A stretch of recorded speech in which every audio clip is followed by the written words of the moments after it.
Pas facile quand on est collégien ou lycéen de savoir vers quel métier s'orienter. Le week-end dernier, responsables d'écoles et professionnels étaient présents au forum intercommunal de Fontenay-le-Fleury. Le but, présenter l'offre existante sur le territoire. Parmi eux, la Chambre des métiers et de l'artisanat, un ferronnier, le CFA de Versailles ou encore la Fédération française du bâtiment.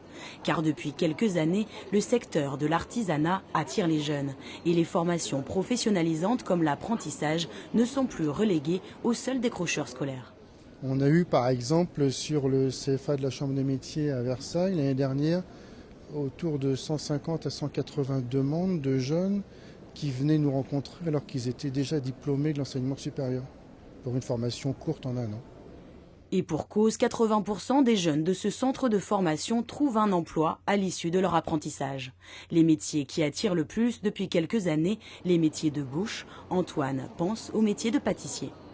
C'est plus pour l'instant un loisir, mais pourquoi pas, comme on est en 4e, l'année prochaine il a un stage à faire d'1 semaine, donc pourquoi pas avoir un stage de pâtisserie.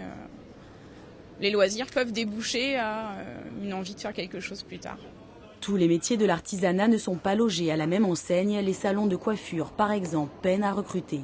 Plus atypique, un ferronnier était également présent sur le site, un moyen, selon lui, de faire connaître la réalité du métier d'artisan au-delà des clichés. Ils sont intéressés par l'artisanat.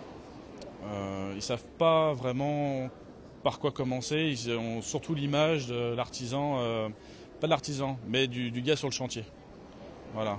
Ils ne s'imaginent pas en tant que patron, ils ne s'imaginent pas en tant qu'indépendant.